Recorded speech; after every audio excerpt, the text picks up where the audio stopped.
இரண்டாவது, அந்த நெருக்கத்தில் நடுவில் ஜெபம் பண்ணிய போது தானியேல் சொன்ன வார்த்தைகள் அங்க வாசிக்கிறோம். இரண்டாவது, ஜெபம் முடித்த உடனே கர்த்தர் வெற்றி கொடுத்தார். So he and his friends might be executed with the rest of the wise men of Babylon. During the night the mystery was revealed to Daniel. அன்னைக்கு ராத்திரியில கர்த்தர் தானியேலுக்கு ரகசியத்தை வெளிப்படுத்தினார். இன்னைக்கு நான் நம்புறேன், அப்படியே நானும் சொல்றேன், இன்னைக்கு ராத்திரி கர்த்தர் உங்களுக்கு நிறைய விஷயங்களை ஜெபம் பண்ண நிறைய விஷயத்துக்கு பதில் தருவாராக. பதில் வந்த உடனே ஆமென், பதில் வந்த உடனே ஆடின ஆட்டம் என்ன இல்லை. ஆமென். பதில் வந்த உடனே ஆமென் சொல்ல மாட்டீங்களா? சுய பலத்தில் சார்ந்திராத. பதில் வந்த உடனே உன் திறமையை சார்ந்திராத. பதில் வந்த உடனே தானியேல் சொன்ன வார்த்தை நீங்கள் கவனிக்க வேண்டும். Then Daniel praised the God of heaven. தானியேல் பரலோக தேவனை துதித்தானாம். 3 பேரை தட்டி சொல்லுங்க, துதிப்பீர்களாக, துதி செய்யுங்கள். Praise be to the name of God forever and ever. சொல்றார், கர்த்தருக்கே துதி உண்டாவதாக. எத்தனை பேர் நம்புறீங்க? நீங்க பல வருஷமா கடந்து வந்த பாரத்தின் எல்லா ஜெபத்திற்கும் கர்த்தர் பதில தரப்போகிறாரு. ஆனா பதிலுக்கு பின்னாடி நீங்க செய்ய வேண்டிய இரண்டாவது, ஜெபத்திற்கு பின்னாடி பதில் வரும். எத்தனை பேர் ஜெபிச்ச பதில் வரும்? பதிலுக்கு பின்னாடி நீங்க செய்ய வேண்டிய முதல் காரியம், இது என்னால் அல்ல, என் திறமை அல்ல, என் அறிவல்ல, என் படிப்பல்ல, என் ஞானம் அல்ல, என் எதுவுமே அல்ல. இது எல்லாத்துக்கும் ஒரே ஒரு காரணம், கர்த்தர் நல்லவர், அவரை துதிக்கிறேன், கர்த்தரை நான் எக்காலத்திலும் ஸ்தோத்தரிப்பேன். வெற்றி வந்த உடனே திறமையை சாராம நான் கர்த்தரை துதிப்பேன்னு சொல்றோம். யாராவது இந்த சர்ச்சில் இருக்கீங்கன்னா நிச்சயமாகவே சொல்றேங்க, நிலையான அனுகிரகத்தில் கர்த்தர் உங்களை வைக்க போகிறார். இருக்கீங்களா? எத்தனை பேர் இப்ப கரங்களை தட்டி வாயை திறந்து ஒரு நிமிடம் கர்த்தரை துதிப்பீர்கள்? கர்த்தரை எக்காலத்திலும் ஸ்தோத்தரிப்பேன், நன்றி பலி பீடம் கட்டுவேன், உம்மை நான் ஸ்தோத்தரிப்பேன், ஆராதிப்பேன். Daniel praised God. Amen. Hallelujah. ஆராதனை அமைதியா பண்ணிடலாம், ஆனா அமைதியா துதிக்க முடியாது. சகல ஜனங்களே கை கொட்டி தேவனை கம்பீரமாய் ஆர்ப்பரிங்கள்.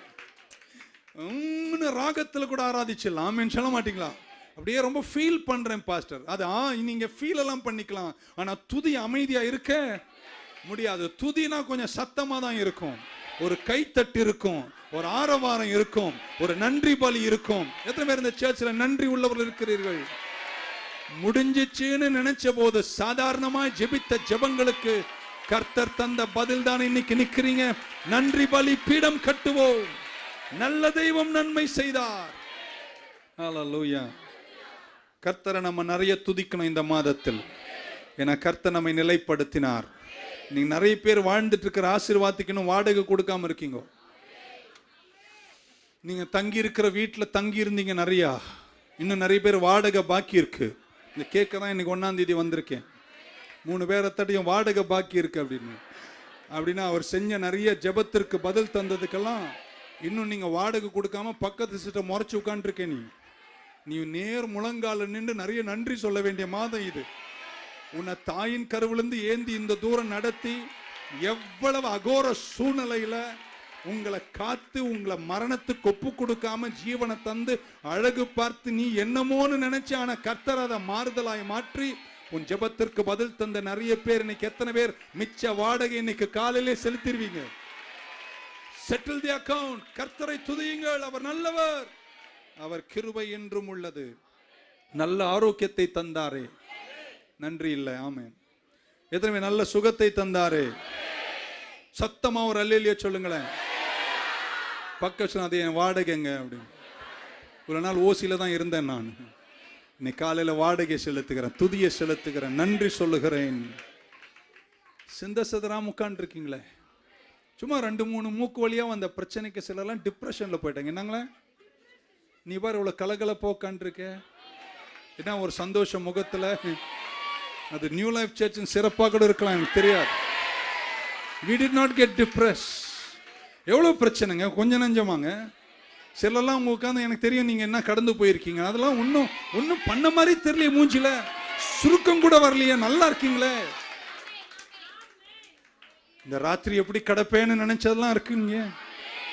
இன்னைக்கு நீங்கள் துதிகளை செலுத்தணும், வாடகை கொடுக்கணும், காணிக்கை கொடுக்கணும்னு கூட சொல்லல, வாடகை கொடுத்து முடிச்சிருங்க. ஏன்னா அது கடன் பாக்கி இருக்கு. நன்றி பலிகளை செலுத்துங்கள். Daniel gave praise to God. 124ஆம் சங்கீதத்தில் சங்கீதக்காரன் சொல்கிறான், if it was not God who was on my side, கர்த்தர் மட்டும் என் பட்சத்தில் எல்லாம் இருந்திருந்தால் நாங்கள் என்ன ஆயிருப்போம், நீர்தானே எங்களை காத்தீர். ஆமென், ஹalleluya. நீங்கள் தேவனை நன்று துதிக்க வேண்டும். 34ஆம் அதிகாரத்தில் சொல்கிறார் சங்கீதத்தில், கர்த்தரை நான் எக்காலத்திலும் ஸ்தோத்தரிப்பேன், அவர் துதி எப்போதும் என் வாயில் இருக்கும், என் ஆத்துமாவை மேன்மை பாராட்டும், சிறுமைப்பட்டவர்கள் அதை கேட்டு மகிழ்வார்கள். O magnify the Lord with me and let us exalt his name together. நான் கர்த்தரை நோக்கி கூப்பிட்டேன், தேடினேன், அவர் கேட்டு என் எல்லா இக்கட்டிலிருந்தும் பயத்திலிருந்தும் என்னை விடுவித்தார். ஆமென். இந்த ஏழை கூப்பிட்டான், கர்த்தர் கேட்டார், அவனை எல்லா இக்கட்டுக்கும் விடுவித்தார். ஆமென். சொல்ல மாட்டீங்களா? ஹalleluya. கர்த்தருடைய தூதன் அவருக்கு பயந்தவர்களுக்கு சூழ பாளையம் இறங்கி அவர்களை விடுவிக்கிறார். கர்த்தர் நல்லவர் என்பதை ருசித்து பாருங்கள். அவர்கள் மேல் நம்பிக்கையா இருக்கிற மனுஷன். ஹalleluya. 3 பேரை தட்டி சொல்லுங்க, அவர் எனக்கு நல்லவராய் இருந்தாருங்க.